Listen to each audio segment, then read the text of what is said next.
Oi. Aqui.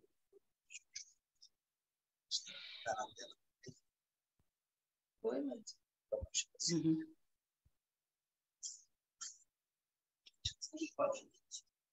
Olá, gente, bom dia. Meu nome é Iris, eu sou a fisioterapeuta aqui do Centro de Vivência e Evolução. Eu trabalho aqui desde o ano passado, desde fevereiro do ano passado. Eu venho 2 vezes na semana, segunda e quinta, e às quartas e sextas eu vou para o Centro de Vivência de Adultos, que é também aqui do Evolução. Vou começar me apresentando. Eu me formei em 2017 pela Uninove.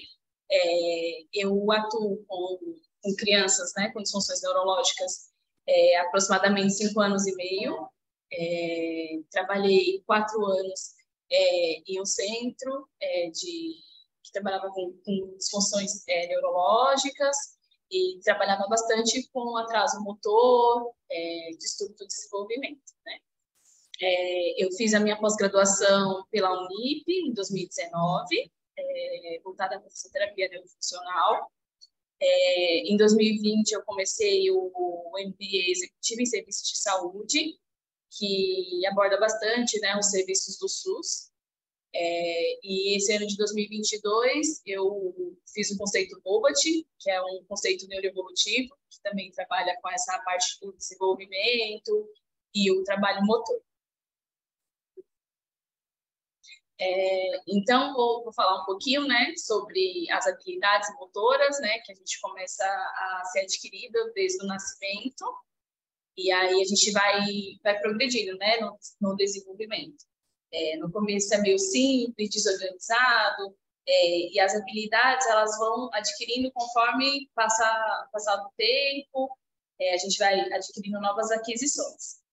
Vale ressaltar que o desenvolvimento ele depende bastante também do ambiente externo. Se a criança ela é envolvida ali, né, com estímulos externos, essa criança tem um desenvolvimento mais rápido ou acompanha a linha do desenvolvimento. Tem crianças que não são estimuladas e aí começa a apresentar um atraso no desenvolvimento. Mas o que eu vou falar agora são os marcos motores, que a criança tem que estar dentro, né? Para a gente falar que essa criança está adquirindo aquisições motoras, né? Esperadas para a idade.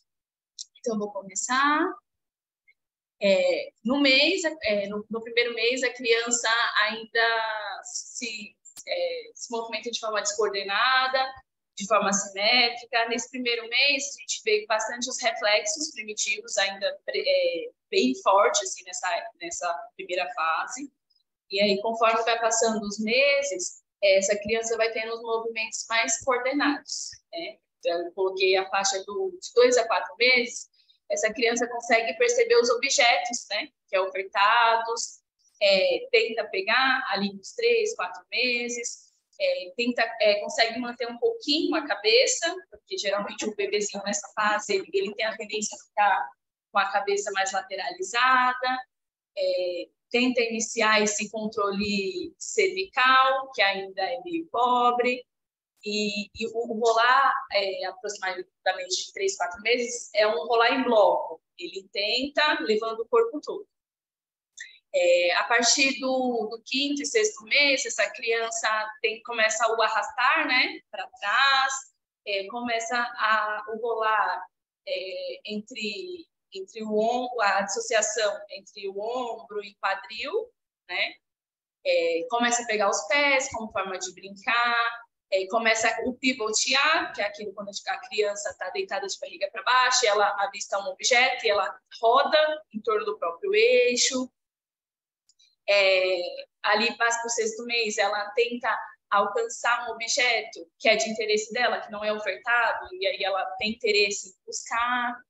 E aí a mãe já começa a colocar sentado, e aí começa a ter mais esse controle sentado. Às vezes a reação de proteção surge ali para essa criança não cair para frente, então ela consegue se manter ali sentada.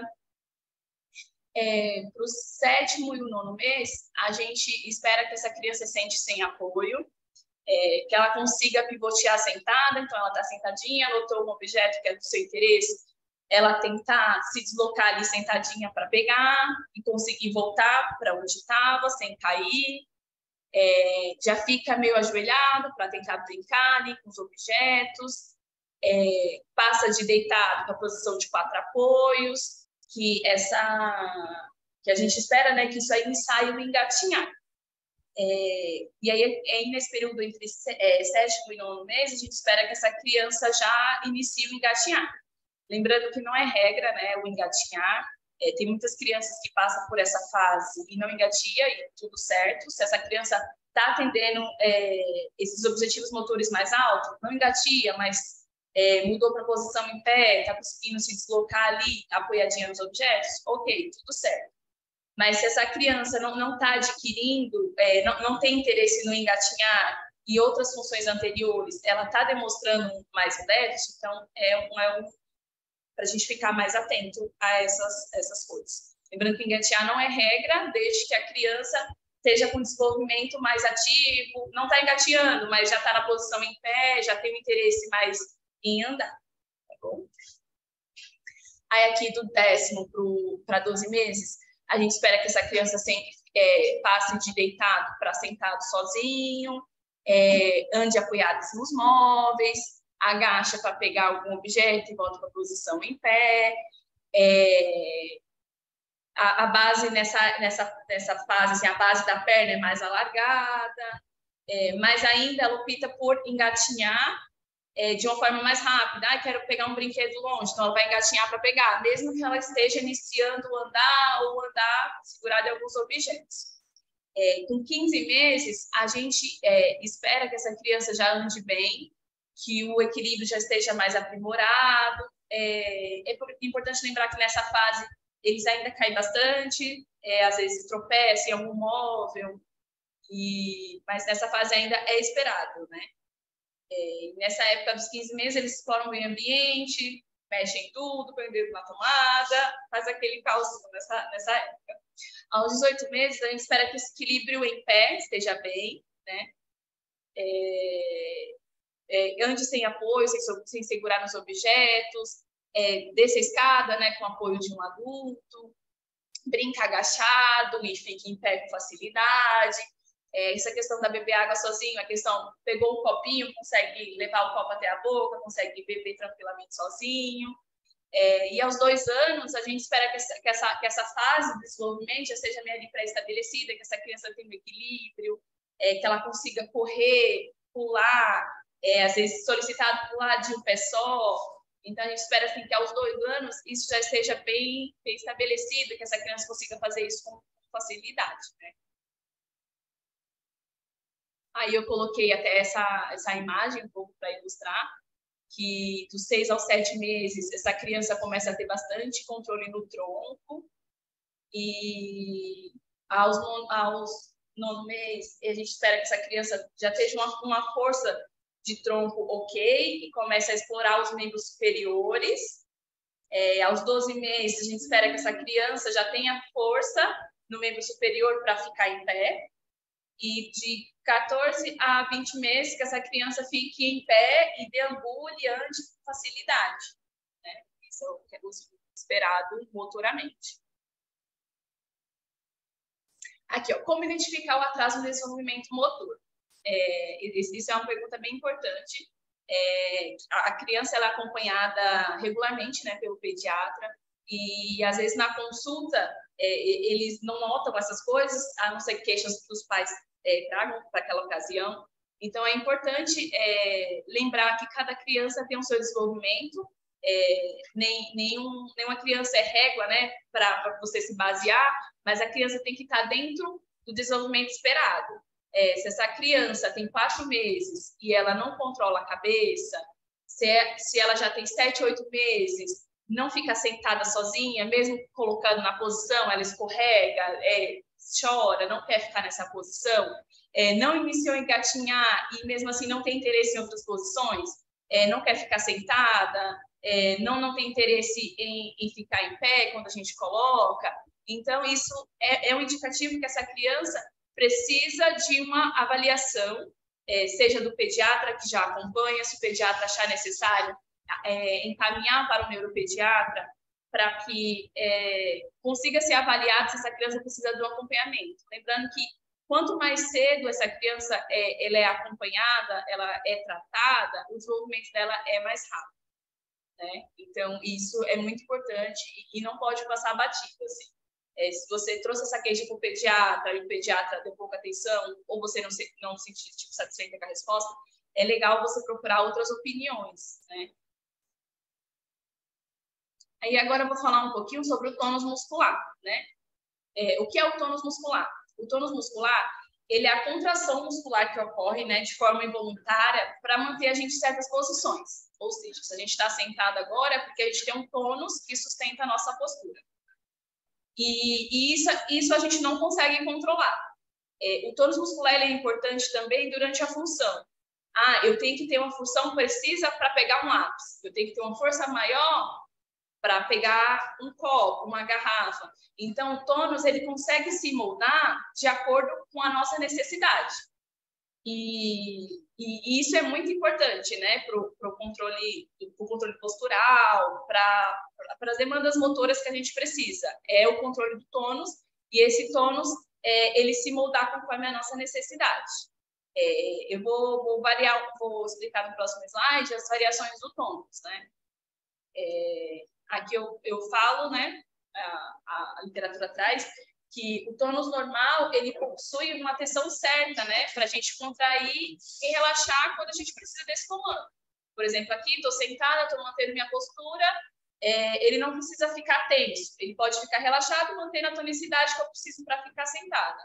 Se eu estou aqui e preciso me deslocar, o tônus precisa se moldar para que adeque a força correta para pegar um objeto, por exemplo. E no caso da hipotonia, que acontece nas nossas crianças, o tônus muscular ele é fraco. Ele tem a sensação que ele sempre está dormindo. E a criança precisa dessas aquisições motoras para que ela consiga brincar, ela precisa correr, degrau, essas coisas. Então, parece que o tônus está sempre dormindo. E aí, por isso que essas crianças são tão molinhas, não têm interesse em certas coisas, cansam com facilidade. Eu trouxe aqui também o caso da hipertonia, né?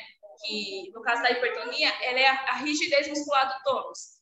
Ela também tem um tônus muito forte, que também não é funcional. Durante o dia a dia, a gente com um tônus muito rígido, a gente não consegue ter as nossas funções. E esse caso da hipertonia, ela não é frequente em crianças com TEA. Ela pode ser uma coisa associada em crianças que têm TEA, ou paralisia cerebral, ou alguma doença que não condiz com TEA, né? Esse tônus mais rígido, ele pode estar presente no TEA quando associado a outras doenças, né? Eu trouxe esse estudo que fala que a hipotonia, né, que é essa fraqueza muscular, esse tônus mais baixo, ele é frequente no TEA de 15% a 67% das crianças que têm um aspecto autista. Esse estudo fala que essa hipotonia ela é de leve a moderada, né? E lembrando que quando esse tônus ele é muito aflorado na criança, isso pode aumentar o quadro de estereotipia e a marcha mais tardia. Tem muitas queixas assim, quando eu vou avaliar a criança, que ela é mais hipotônica, os pais às vezes trazem essas queixas que ela demorou a andar, que ela teve um atraso no desenvolvimento motor, que andou mais tarde, mas andou. Mas qual a qualidade da marcha dessa criança?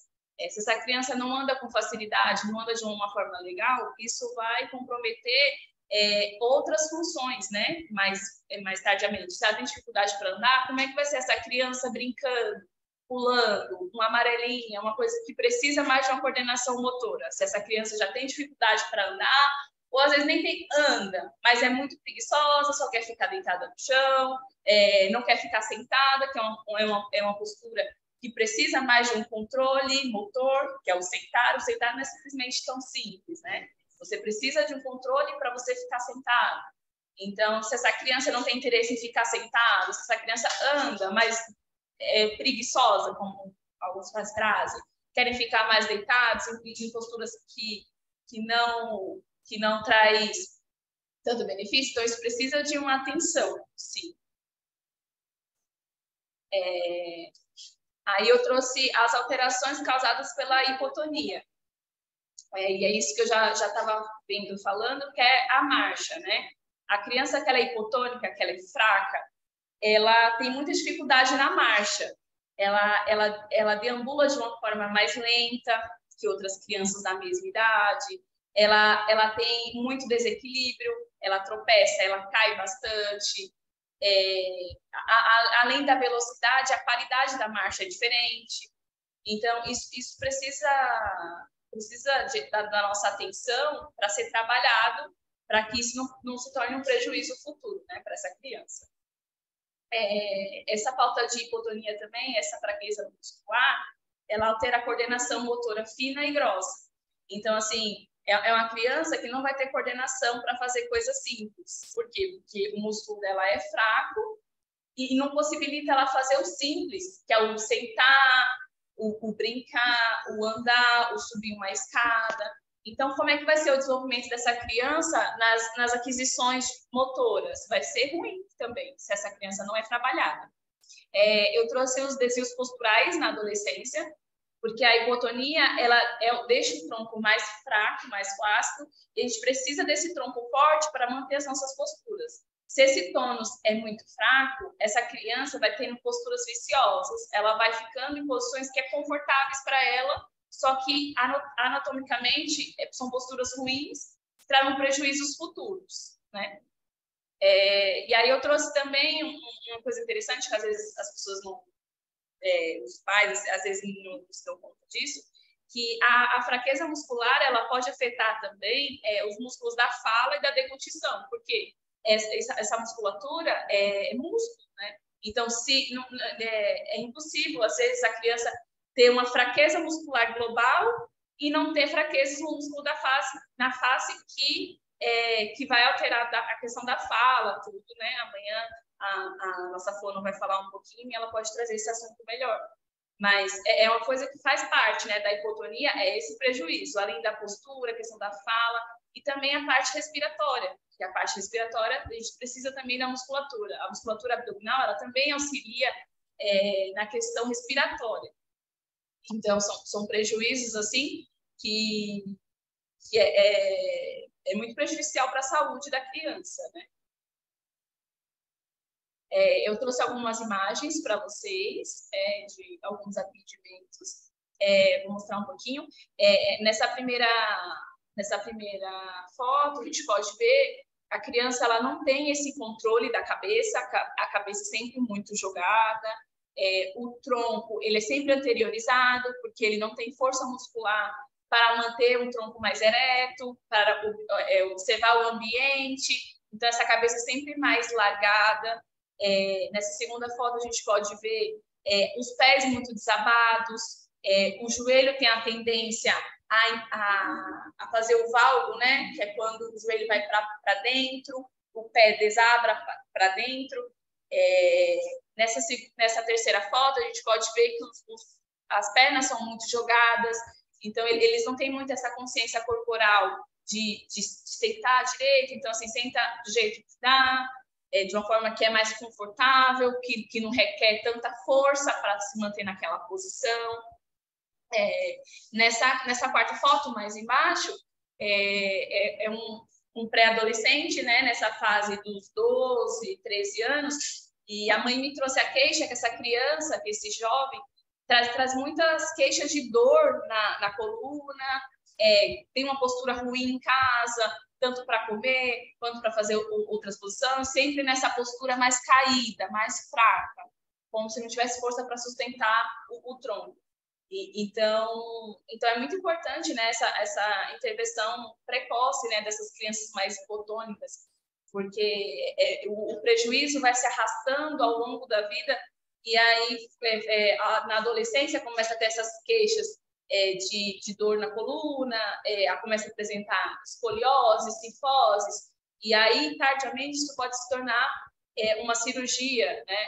Imagina todo o transtorno para essa criança, para esse jovem, para esse adulto, que já são as questões, né, que demanda atenção, né, a socialização, tudo que envolve ainda ser exposta a uma cirurgia que vai deixar esse tronco rígido, que vai impossibilitar esse jovem de fazer as demandas motoras. Então, isso é uma coisa para a gente ter atenção agora para as nossas crianças, para no futuro não ver acontecer uma cirurgia, alguma coisa assim. Nesse caso aqui, nessa quinta foto, ela quando a gente consegue pegar essa criança, e aí a gente também consegue notar, né, essa fraqueza muscular nas pernas, o joelho para dentro, o pé desabado. E aí a chance da gente conseguir trabalhar com essa criança para que ela não evolua para ser um jovem que tem essa dificuldade nas pernas, né, para andar, porque essa fraqueza, esse joelho para dentro, esse pé desabado para dentro, isso atrapalha em outras coisas, né? No brincar, na desenvoltura de um esporte, porque essa vai ser uma criança que vai sentir dor futura, né? Porque ela vai adequando o corpo conforme traga um conforto para ela. Só que esse conforto, tardiamente, vai trazer prejuízos para o quadril, para o joelho, para o pé, e vai atrapalhar nas funções também, né? Dessa criança, futuramente desse adulto. Nessa quarta foto, eu trouxe o sentar em W, que também muitas crianças acabam sentando. O sentar em W, ele é um pouco uma fuga para o desequilíbrio que essa criança tem. Porque se ela fica sentadinha normal, ou perninha de índio, ela vai ter mais esse desequilíbrio, né, lateral. E quando ela senta em W, ela aumenta essa base. Então, para eles, é uma posição confortável e que não traz desequilíbrio para eles. Só que isso, futuramente, isso também traz prejuízos, tanto para o joelho quanto para o quadril. Tem crianças típicas que, assim que começa a sentar, ou ter essas aquisições, eles começam a sentar dessa forma e, futuramente, eles vão trocando essa postura e ok. Mas as crianças que têm essa tendência a sentar em W, então, assim, é legal que em terapia, em casa, os pais venham a corrigir essa postura para que não tenha prejuízo futuro e isso se torne uma posição virtuosa e confortável para a criança, né? Que pode trazer prejuízos futuros. Aí aqui eu trouxe, né, a atuação da fisioterapia, né, na hipotonia. E ela é de uma atuação assim indispensável, né, para que a gente consiga fazer o fortalecimento muscular, esse controle postural e as correções motoras que essa criança precisa, de acordo, né, com a sua individualidade. Negligenciar essas alterações motoras pode impactar na autonomia dessa criança e na sua vida adulta, né? Então, se a gente negligenciar agora que essa criança vai se desenvolvendo, ela vai cada vez mais tipo, se excluindo e ficando numa posição que não é confortável, que não é anatômica, e na fase adulta pode ser que venha a ter um prejuízo de cirurgia, a parte do prejuízo da respiração e inúmeras prejuízos, né? Eu trouxe alguns vídeos do nosso trabalho aqui, né, no centro de vivência, trouxe alguns exercícios que a gente utiliza bastante bola. Aqui no trabalho a gente busca bastante esse fortalecimento de tronco, trabalhar bastante o equilíbrio, essa questão sensorial, usando tapete nos pés sensoriais, dando ênfase nessas coisas, né? Então, vou mostrar um pouquinho o primeiro vídeo. Que a gente está usando a bola, tem esse desequilíbrio lateral, que eu mantenho, com esse apoio nos pés.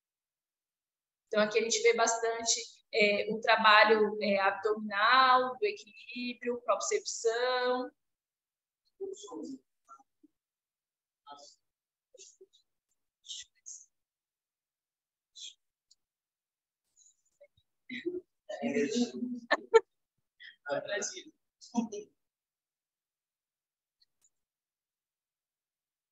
Com direita, esquerda, esquerda.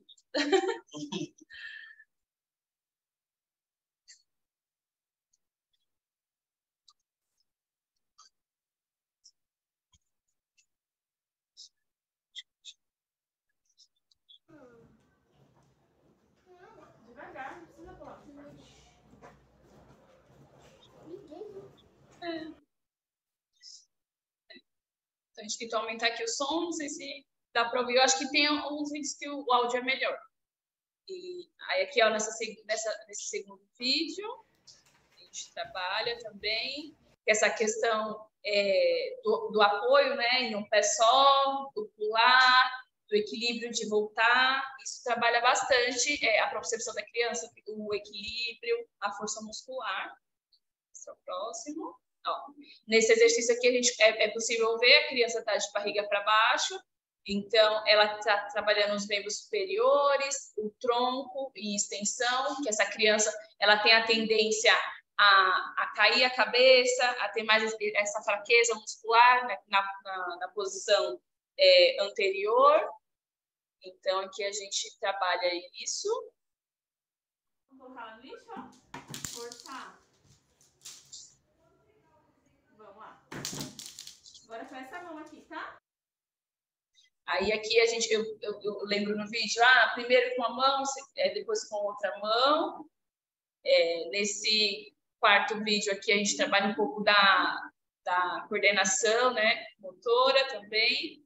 Aqui pegar as moedas e manter a extensão de tronco. Aí eu misturo as moedas, né, entre a lateral e frente.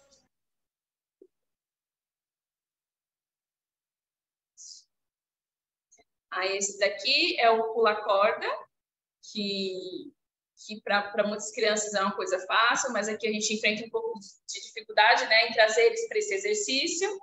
Eles, assim, acham difícil, não tem interesse, ou às vezes só quer bater a corda, não quer pular. Então, aqui a gente conseguiu trazer um pouquinho. De novo, tá repetindo esse.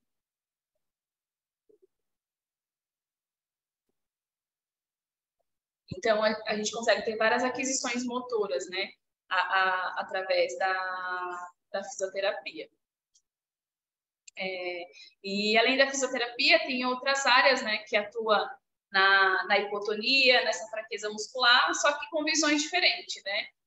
Eu trabalho com os pacientes com a visão da fisioterapia, o que precisa ser trabalhado, a educação física, a psicomotricidade e a terapia ocupacional.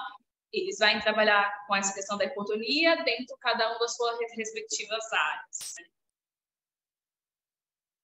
Essa aqui são algumas referências, né, dos artigos que eu usei, né, para fazer essa apresentação. E antes de finalizar, eu queria falar que eu estou sempre disponível aqui para sanar dúvidas de alguns pais.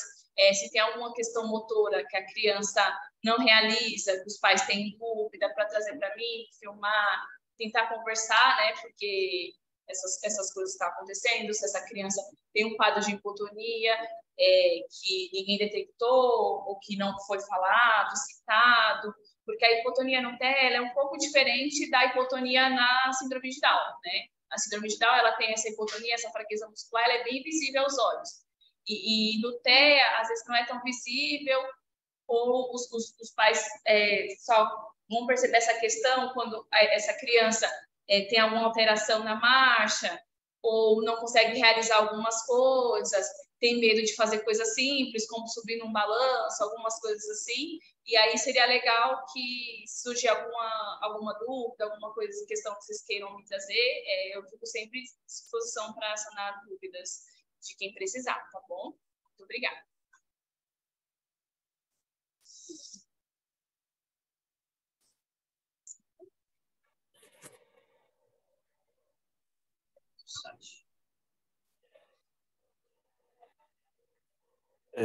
Legal, Iris. Pessoal, quem tiver perguntas podem ir mandando aí no chat, tá?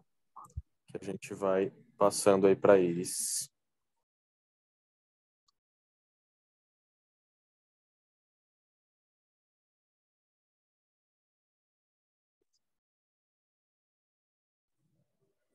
Iris, a Mona Lisa, mãe do Fê, está perguntando aqui se os atendimentos vão ser só individuais ou em grupo. Como que você... Acho até legal você explicar um pouco desse trabalho, né?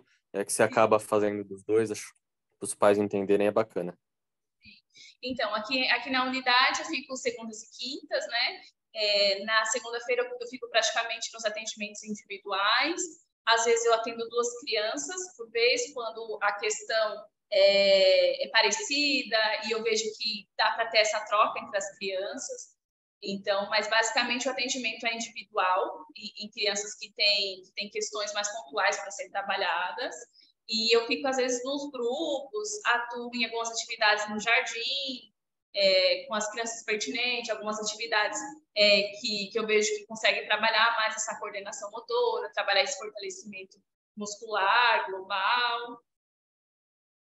Acho que é isso.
Oi?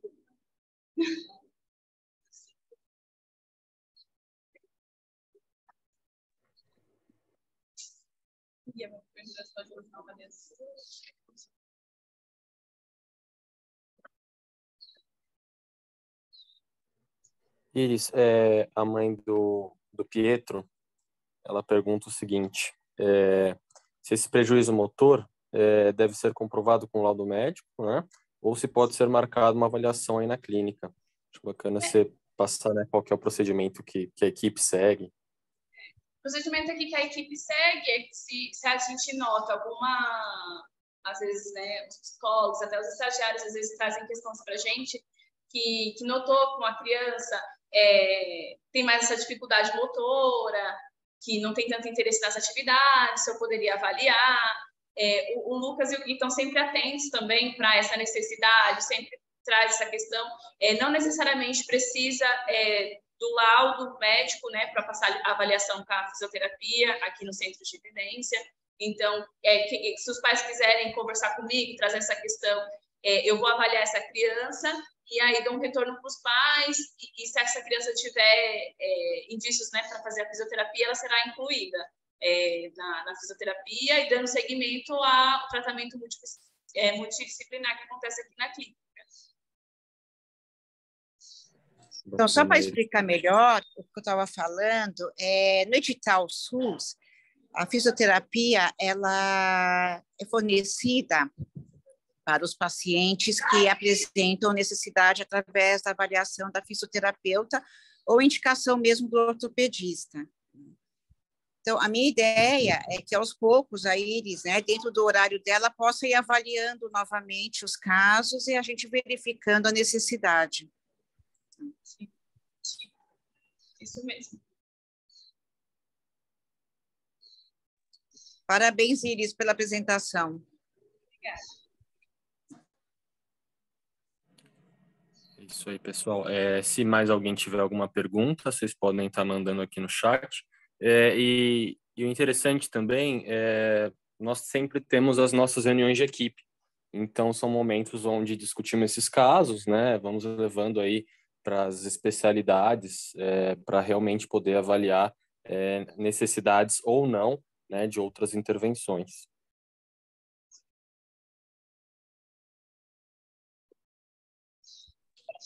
Amanhã, às 13 horas, antes dos pais tirarem as dúvidas, eu pretendo fazer algumas colocações, né, que vai ser o fim das palestras, e eu vou estar falando um pouquinho também da evolução e algumas colocações que eu acho importante que eu ouvi em todas as palestras, eu gostaria de reiterar algumas orientações. Obrigada. Então, Bacana, pessoal, Val. Vou encerrando, né? Se vocês tiverem alguma dúvida, pode trazer para o Lucas, que eu respondo, pode entrar em contato pelo meu WhatsApp ou por e-mail, que eu respondo também. E lembrando que eu vou estar aqui de segundas e quintas, se os pais quiserem tirar dúvidas comigo, trazer algumas questões dos filhos, estou totalmente à disposição, tá bom? Muito obrigada. Maravilha, Iris, obrigado. Pessoal, a gente vai encerrar então agora, tá? E vamos retomar 1h10, né, Gui, se eu não me engano, com a apresentação das nossas terapeutas ocupacionais. Então, quem puder aí participar vai ser muito rico.